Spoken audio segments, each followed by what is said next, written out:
Hello student, कैसे हैं आप? आई होप आप सभी अच्छे होंगे। प्यारे बच्चों, आज हम करेंगे कक्षा 7 के हिंदी के पाठ 12 को। इस पाठ का नाम है बच्चों नीम का पत्थर।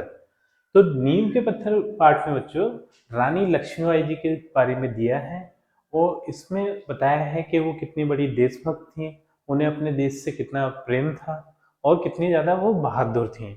ठीक है, बहुत ही अच्छा पाठ है बच्चों, इसे आप अच्छे से पढ़ लीजिएगा और बिल्कुल भी देर ना करते हुए बच्चों अब चलते हैं इस पाठ के प्रश्नोत्तरों की ओर। बच्चों, इस पाठ का जो प्रश्न क्रमांक का है वो है, जूही के चरित्र की सबसे बड़ी विशेषता है हंसना। आपको जूही की हंसी से क्या प्रेरणा मिलती है?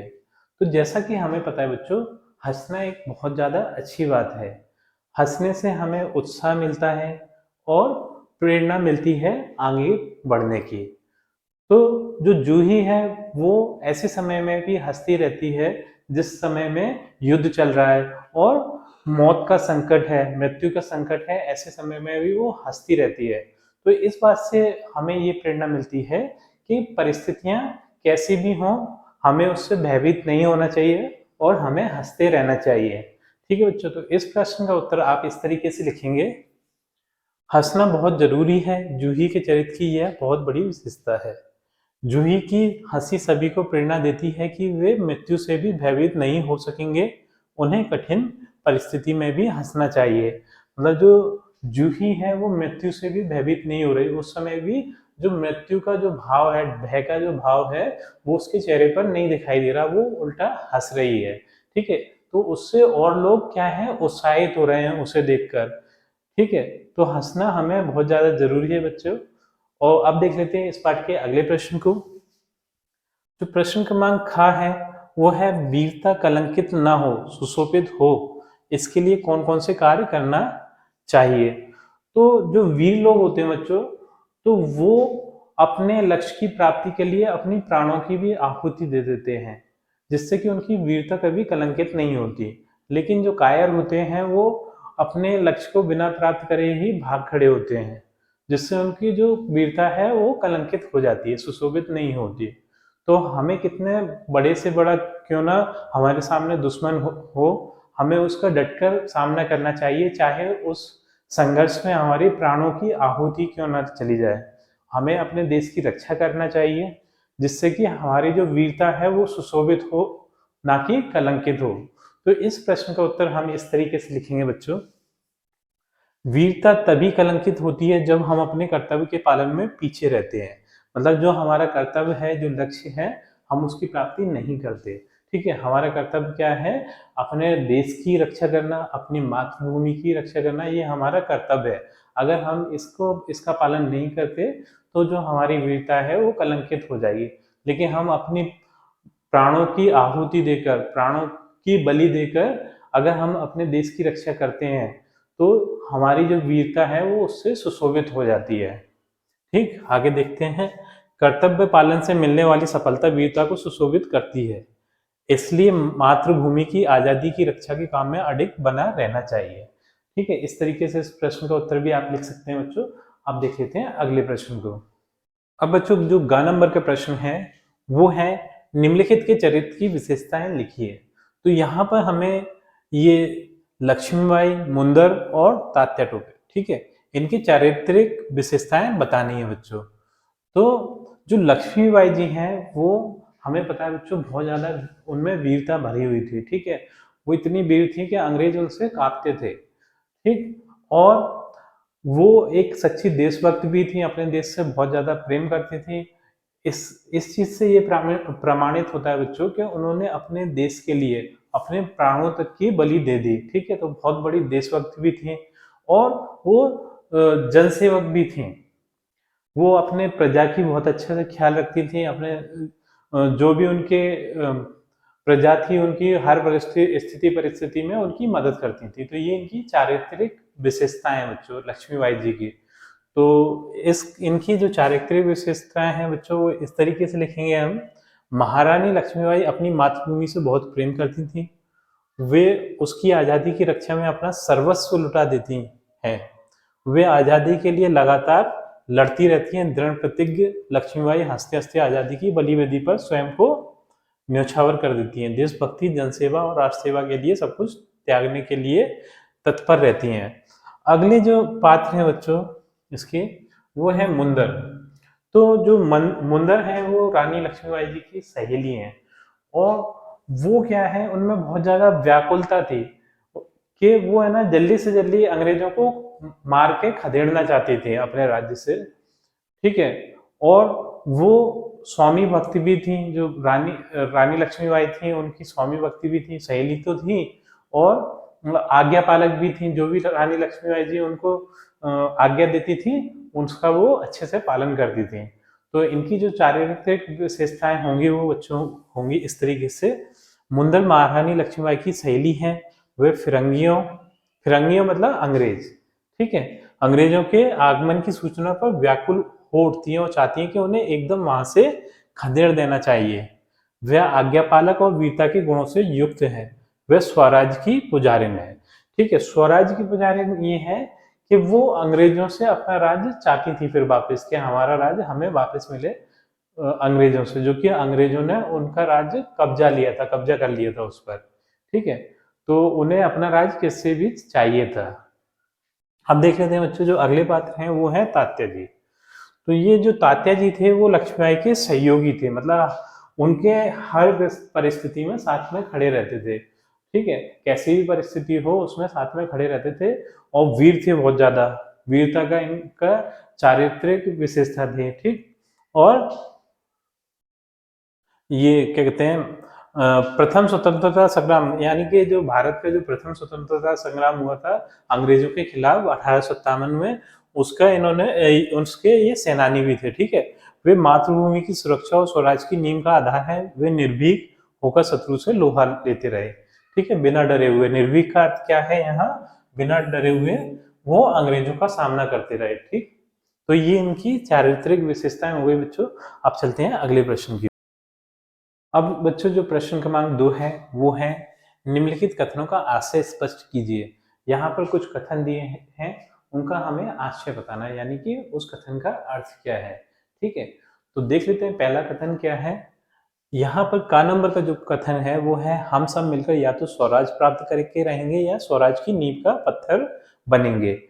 तो इस कथन का अर्थ है बच्चों कि रानी लक्ष्मीबाई जी कहती हैं कि या फिर तो हम स्वराज प्राप्त करेंगे, मतलब अंग्रेजों को अपने राज्य से खदेड़ देंगे।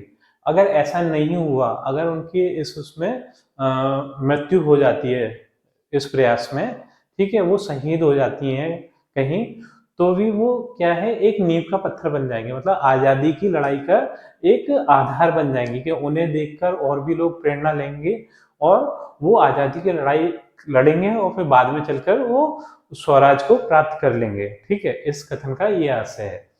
तो इस कथन को आशय के रूप में आप ये लिखेंगे बच्चों, स्वराज प्राप्त करने में सफलता हम सबके सम्मिलित प्रयासों से संभव है, ठीक है। तो मतलब जब सब मिलकर प्रयास करेंगे तभी स्वराज मिलेगा, ऐसा नहीं है कि केवल एक ही व्यक्ति के प्रयास से स्वराज्य मिल जाए, ठीक। आजादी मिल भी सकती है, अन्यथा आजादी के लिए किए गए अपने प्रयासों के द्वारा स्वराज की नींव का पत्थर तो बन ही जाएंगे। मतलब हम प्रयास करेंगे तो हो सकता है हमें आजादी मिल जाए, अंग्रेजों को हम खदेड़ दें, ठीक है। अगर ऐसा भी ना हुआ तो हम एक आधार तो बन जाएंगे कि दूसरे लोग हमें देखकर प्रेरणा लेंगे कि वो इस अपने स्वराज के लिए इतने उन्होंने प्रयास किए, ठीक है, शहीद हो गए, तो हमें भी अपने देश के लिए प्रयास करना चाहिए, उनसे उन्हें देखकर प्रेरणा मिलेगी। तो ऐसा हुआ भी, जब रानी लक्ष्मीबाई शहीद हो गई, ठीक है, तो फिर उन्हें देखकर बहुत से आजादी के संग्राम हुए और हमने अपने देश को आजाद करवा लिया, ठीक है। तो एक तरीके से उन्होंने नींव के पत्थर का काम किया वहां, ठीक, जो आजादी के भवन को ऊंचा और मजबूत बनाने में सहायक होगा। तो जैसा कि हमें पता है बच्चों कि नींव जो होती है, जो एक फाउंडेशन होता है, इंग्लिश में बोले कि कोई भवन बन रहा है, तो उसकी जितनी मजबूत नींव होती है उतना ही ऊंचा हम भवन और उतना ही सुंदर हम भवन बना सकते हैं। तो नींव का एक भवन में बहुत ज्यादा महत्वपूर्ण होता है, ठीक है। तो उन्होंने वहां पर एक भवन के नींव की तरह, ठीक है, नींव के पत्थर की तरह कार्य किया देश की आजादी के लिए रानी लक्ष्मीबाई ने, ठीक। और उसी से फिर इतना जो देश का संग्राम था स्वतंत्रता का, वो इतना प्रबल हो सका कि हम अपनी आजादी प्राप्त कर सके। अगला जो कथन है बच्चों, जो ख नंबर का है, वो है सूर का तेज अनंत सूर में विलीन हो गया। तो जैसा कि हमें पता है कि रानी लक्ष्मीबाई अंग्रेजों से लोहा लेते हुए शहीद हो गई, ठीक है। और जो एक वो सूर्य के तेज के समान थी, ठीक है। और फिर वो जब शहीद हुई तो फिर वो सूर्य में ही विलीन हो गई, मतलब सूर्य के जो सूर्य है उसमें ही वो जाकर मिल गई, ठीक है, शहीद होने के बाद, क्योंकि जो तेज है वो बाद में एक तेज में ही मिल गया। तो इस कथन का जो आशय आप लिखेंगे वो इस तरीके से लिख सकते हैं। लक्ष्मीबाई की सेना का सेनापति रघुनाथ राव महारानी लक्ष्मीबाई के सर्वस्व त्याग पर कहता है, सर्वस्व त्याग मतलब जब वो शहीद हो गई थी, कि लक्ष्मीबाई सूर्य जैसे तेज से युक्त थी, उनका तेज सूर्य के कभी भी समाप्त न होने वाले तेज में विलीन हो गया, ठीक। कहने का तात्पर्य यह है कि सूर्य के अंतहीन तेज से स्वयं चूकने वाली वीरांगना अब उसी तेज में विलीन हो गई और अमर हो गई, ठीक। तो अमर ही है बच्चों, अमर उसे बोला जाता है जिसकी कभी मृत्यु नहीं होती। तो रानी लक्ष्मीबाई जी एक तरीके से अमर है हमारे देश के इतिहास में, क्योंकि उन्होंने जो अंग्रेजों के खिलाफ एक तरीके से पहली लड़ाई स्टार्ट करी थी, और बहुत अच्छे तरीके से उनसे उन्होंने लोहा लिया था रानी लक्ष्मीबाई जी ने। तो उन्हें हमेशा हमारे देश के इतिहास में स्वतंत्रता, महान स्वतंत्रता सेनानियों के रूप में याद किया जाएगा रानी लक्ष्मीबाई जी को, ठीक। प्रश्न क्रमांक 3 है बच्चों, वो है निम्नलिखित कथन किसके द्वारा कहे गए हैं। तो यहाँ पर एक कथन दिया गया है, तो वो बताया जाएगा कि किसने कहा और किससे कहा, ठीक है। तो पहला जो कथन है वो है स्वराज की लड़ाई स्वराज्य मिलने पर ही समाप्त हो सकती है, बाई साहब। तो ये जो कथन कहा था वो मुंदर, जो रानी लक्ष्मीबाई की जो सहेली थी, उसने कहा था। और किससे कहा था? रानी लक्ष्मीबाई जी से, ठीक है। तो मुंदर ने लक्ष्मीबाई से कहा था ये वाला कथन। हाँ, खा नंबर का जो कथन है वो है महारानी जी विश्वास दिलाता हूं कि आपकी पवित्र देह को छूने का साहस केवल पवित्र अग्नि ही कर सकेगी। तो ये किसने कहा था? रघुनाथ राव जी ने कहा था। किससे? रानी लक्ष्मीबाई जी से, ठीक है। तो जो गा नंबर का जो कथन है, मैं किसी के लिए सरदार हो सकता हूं पर आपके लिए तो सेवक ही हूं। तो ये किसने कहा था? तात्या ने लक्ष्मीबाई जी से। मतलब उनका कहने का आशय ये था कि मैं और जो सैनिक है उनके लिए सरदार हो सकता हूँ, लेकिन आपके लिए तो मैं एक सेवक के समान ही हूँ। क्या आप जो भी आदेश देंगी मैं उसका पूरी तरीके से पालन करूंगा, ठीक है। वो अपने आप को उनका एक सेवक के समान मानते थे रानी लक्ष्मीबाई जी, ठीक। गा नंबर का जो कथन है वो है आज हमें स्वामी भक्त से ज्यादा देशभक्तों की आवश्यकता है। तो ये किसने कहा था? रानी लक्ष्मीबाई जी ने अपनी सहेली जूही से कहा था कि स्वामी भक्त तो आज हमें स्वामी भक्तों से ज्यादा देशभक्तों की आवश्यकता है। मतलब हमारे देश के लिए जो शहीद हों ऐसे लोगों की आवश्यकता है, ठीक। अब बच्चे जो भाषा अध्ययन का पे चलते हैं, इसका जो प्रश्न क्रमांक 1 है वो है निम्नलिखित शब्दों का शुद्ध उच्चारण कीजिए। तो यहाँ पर मैं आपको इन शब्दों का उच्चारण करके बता देता हूँ, चाहे इसी तरीके से आप भी इन शब्दों का उच्चारण कर लीजिएगा, ठीक। तो जो पहला शब्द है वो है अस्तबल। तो ऐसे ही आपको उच्चारण करना है, अस्तबल। दूसरा है प्रतिज्ञा, तीसरा है रणभूमि, चौथा है समर्पित, पांचवा है स्वराज्य। इस तरीके से आपका उच्चारण कर लेना है। तो ये ऐसा बच्चों इसलिए करवाया जाता है कि आप जो हिंदी के जो कठिन शब्द हैं उनको सही से पढ़ पाते हैं कि नहीं पढ़ पाते, ठीक है। इसलिए इन कठिन शब्दों को आपसे पढ़वाया जाता है, और आप अपने टीचर को पढ़ के बताइए कि आपको जो हिंदी है वो सही से पढ़ना आती है कि नहीं आती है, ठीक। प्रश्न क्रमांक 2 है, ये है निम्नलिखित शब्दों को वाक्यों में प्रयोग कीजिए। तो यहाँ पर कुछ शब्द दिए हैं, उन शब्दों का प्रयोग करते हुए हमें वाक्य बनाना है बच्चों। तो जो पहला शब्द है वो है विलासिता, विलास प्रियता, विलास प्रियता, ठीक है। तो इसका मैंने वाक्य बनाया, देखो यहाँ पर इस शब्द का प्रयोग भी हुआ है, ठीक है। विलास प्रियता किसी व्यक्ति को विनाश की ओर ले जाती है। विलास प्रियता का अर्थ है बच्चों आलस। तो जो व्यक्ति आलसी होते हैं, ठीक है, तो वो जीवन में कुछ भी नहीं कर पाते और धीरे धीरे करके उनका अंत विनाश के रूप में होता है। तो हमें आलसी नहीं होना चाहिए, हमें अपने कर्तव्यों का अच्छे से पालन करना चाहिए। ठीक है, तो आलसी बिल्कुल नहीं बनना है हमें। अगला है जनसेवक। देखो यहाँ पर मैंने जनसेवक शब्द का प्रयोग किया है। जनसेवक ही देश के सच्चे देशभक्त हैं। जनसेवा का अर्थ है बच्चों जो व्यक्ति होते हैं उनकी किसी भी रूप में मदद करना। ठीक, जैसे कोई गरीब व्यक्ति है, उसको धन के रूप में हमने कुछ मदद कर दी। ठीक, कोई अपाहिज व्यक्ति है, वो सड़क वगैरह पार कर रहा है तो उसे हमने सड़क पार करवा दी। कोई बुजुर्ग व्यक्ति है, ठीक है, उसकी हमने मदद कर दी।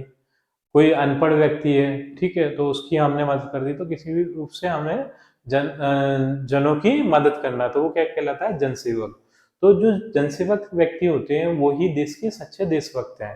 ठीक है, देखा होगा कि जो महान व्यक्ति हैं वो महान किस प्रकार से होते हैं।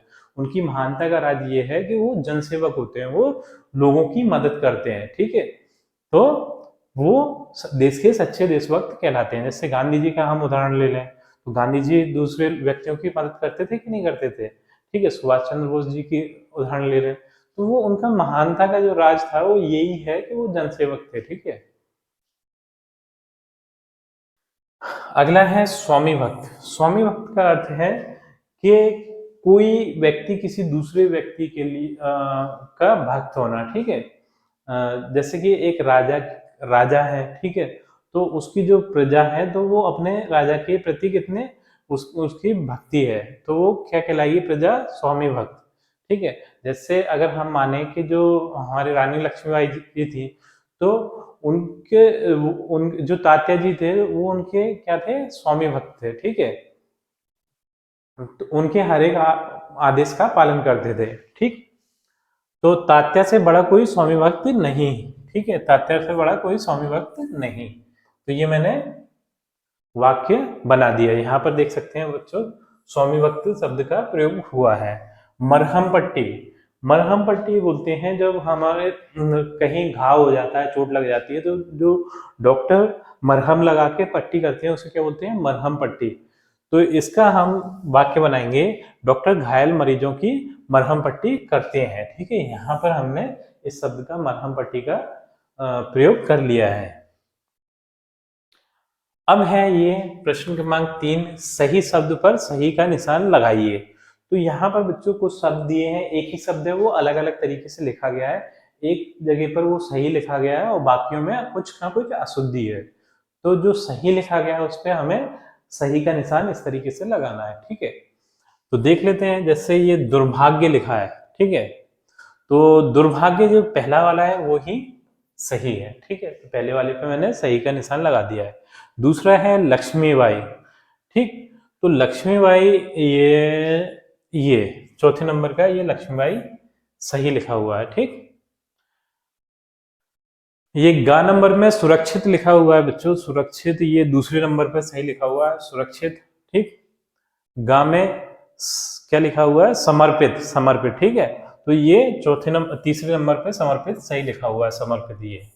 हाँ, ड़ा में युद्ध घोष, तो युद्ध घोष, तो ये जो आखिरी नंबर पे लिखा हुआ है युद्ध घोष, ये सही है।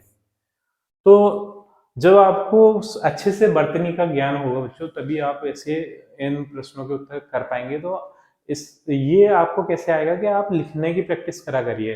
ठीक है, कठिन कठिन शब्दों को लिखने की प्रैक्टिस करा करिए, उससे आपको ये वर्तनी का ज्ञान हो जाएगा और आप ये इस तरीके के शुद्ध शब्दों को छांट कर अलग कर सकते हैं। ठीक, अगले प्रश्न को देख लेते हैं।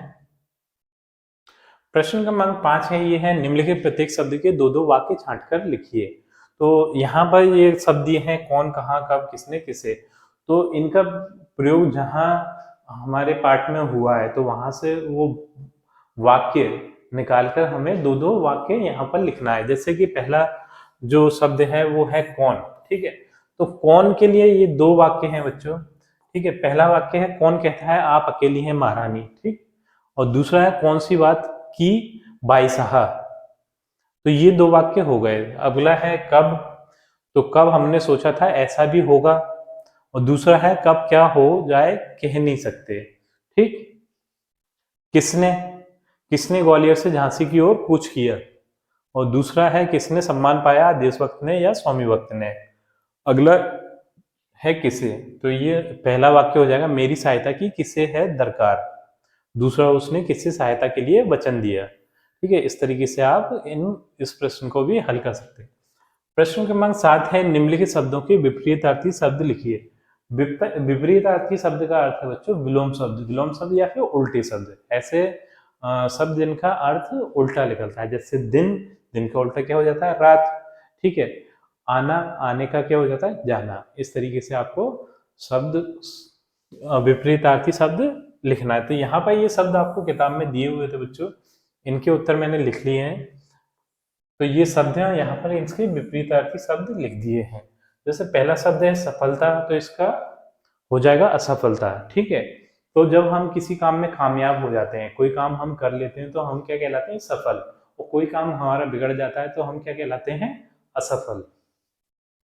अगला है दुर्भाग्य, दुर्भाग्य का हो जाएगा सौभाग्य।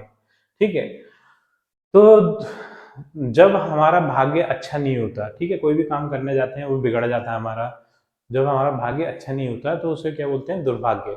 और कोई भी काम करने जाते हैं हमारा अच्छे से काम होता है तो उसे हम क्या बोलते हैं सौभाग्य। अच्छे भाग को क्या बोलते हैं सौभाग्य। आकाश, आकाश का हो जाएगा पाताल। ठीक है, आकाश मतलब आसमान, और जो धरती के नीचे है वो क्या है पाताल। ठीक, चेतन, अचेतन, चेतन का अर्थ होता है जिसमें जो जीव होते हैं उसे चेतन बोलते हैं। ठीक है, जिनमें जान होती है, जैसे इंसान क्या है चेतन। ठीक है, ये मार्कर क्या है इसमें जान नहीं है। ठीक है, तो ये क्या है अचेतन। अगला है दुर्बल, दुर्बल जिसमें ताकत ना हो। ठीक है, जिसमें बल ना हो, जैसे आपने देखा पतले दुबले से इंसान को एकदम पापड़ टाइप के और वो हवा आई और वो उड़ गए। ठीक है, तो वो क्या कहलाएंगे दुर्बल। और एक बाहुबली टाइप का ये बॉडी सॉडी, ठीक है, तो वो क्या कहलाएंगे सबल। ठीक, दुश्मन, मित्र। ठीक, तो इस तरीके से आप ये प्रश्न का उत्तर भी कर सकते हैं। अब देख लेते हैं प्रश्न क्रमांक 8, ये है निम्नलिखित मुहावरों का वाक्यों में प्रयोग कीजिए। तो यहाँ पर हमें कुछ मुहावरे दिए हैं, उनका हमें सबसे पहले तो अर्थ पता होना चाहिए, फिर हमें ऐसे वाक्य बनाने हैं कि उन वाक्यों में उन मुहावरों का प्रयोग हुआ हो। ठीक है, तो देख लेते हैं बच्चों। जैसे हिमालय अड़ जाना, हिमालय अड़ जाने का अर्थ है बहुत बड़ी मुसीबत आ जाना। कोई काम कर रहे हैं हम और बहुत बड़ी एकदम से मुसीबत आ गई और वो काम हम या फिर तो छोड़ के भाग जाएंगे, और अगर हम डटे रहे और उस मुसीबत का सामना करा तो हम सफलता को भी प्राप्त कर लेंगे। ठीक है, तो देख लेते हैं इसका वाक्य।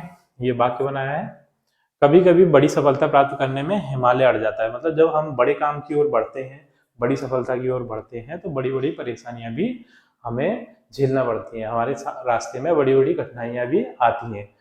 तो हमें उन कठिनाइयों को पार करते हुए उस सफलता को प्राप्त करना है, उन कठिनाइयों से घबराना नहीं है। ठीक है, जिस तरीके से मुंदर ने देखा कि अंग्रेजों की इतनी विशाल सेना, उनके पास एक से एक हथियार, तो वो घबराए नहीं। ठीक है, उन्होंने उसका सामना की। ठीक, अगला है नींद खुलना। नींद खुलने का अर्थ है कि एकदम होश आना, जैसे कि हमें ना बेसुध है, हमें लापरवाह है, एकदम से लापरवाह है, और ठीक है एकदम से कोई ऐसा घटना घटे कि एकदम से हमें ना होश आ गया। ठीक है, जैसे कि इसका एक एग्जांपल लें अपन कि ना हम खेल रहे हैं कहीं, ठीक है, खेल रहे हैं और हम बिल्कुल एकदम लापरवाह हैं, और एकदम से ना किसी ने बोला कि अरे वो तुम्हारा रिजल्ट आ गया। ठीक है, तो एकदम से हमें नींद खुल जाएगी और हम भाग के जाके देखेंगे रिजल्ट क्या हुआ क्या। ठीक है, कितने नंबर आए, कितने कैसे नंबरों से पास हुए। ठीक, तो इसे अपन क्या बोलेंगे नींद खुलना। तो इसका वाक्य हम बनाएंगे, एकाएक दुश्मन की सेना के आक्रमण ने हमारी नींद खोल दी। मतलब जब हमें तो पता ही नहीं था कि दुश्मन है ना हम पे आक्रमण करने वाला है। ठीक है, हम अपनी मौज मस्ती में लगे हुए थे, वही एकदम से उन्होंने आक्रमण किया तो हमारी एकदम से नींद खुली और फिर हम युद्ध के लिए तैयार हुए। ठीक है, उससे पहले हम बेखबर थे। तो यहाँ पर हम देख सकते हैं, यहाँ पर भी हमने नींद खुलना इस मुहावरे का प्रयोग किया है। ठीक, अगला है पीठ दिखाना। पीठ दिखाने का अर्थ है मतलब क्या भाग खड़ा होना। कोई मुसीबत आई, ठीक है, कोई बड़ा दुश्मन आ गया तो हम भाग खड़े हुए, उसका सामना नहीं किया। तो उसे हम बोलते हैं पीठ दिखाना, क्योंकि इंसान तब भागता है तो इस साइड पीठ हो जाती है, ठीक है। अगर सामना करता है तो ये वाला फ्रंट वाला हिस्सा सामने रहता है, पीठ नहीं दिखती, ठीक है। तो इसका हम वाक्य बनाएंगे, भारतीय सैनिक युद्ध क्षेत्र में कभी भी पीठ नहीं दिखाते, ठीक है। मतलब युद्ध में बिल्कुल डटे रहते हैं, कभी भी पीठ नहीं दिखाते, वो डटकर मुकाबला करते हैं, ठीक है, कैसी भी परिस्थिति क्यों ना हो। अगला है कलेजे पर पत्थर रखना। कलेजे पर पत्थर रखने का वाक्य बनाया है, अपने प्रियजन के निधन पर मोहन ने अपने कलेजे पर पत्थर रख लिया, ठीक है। मतलब एक तरीके से वो जो भी परेशानी थी वो एकदम उसे सहन कर लिया, ठीक है, कलेजे पर पत्थर रख लिया। तो बच्चों इसी प्रश्न के उत्तर के साथ हमारी ये वीडियो कंप्लीट होती है। आई थिंक ये वीडियो आपको अच्छी लगी होगी बच्चों, अच्छे से पाठ समझ में आया होगा, ठीक है। थोड़ी सी लेंदी वीडियो हो गई है, कोई दिक्कत नहीं है, समझाने के लिए इतना चलता है, ठीक। तो बच्चों आपसे मिलते हैं अपनी अगली वीडियो में।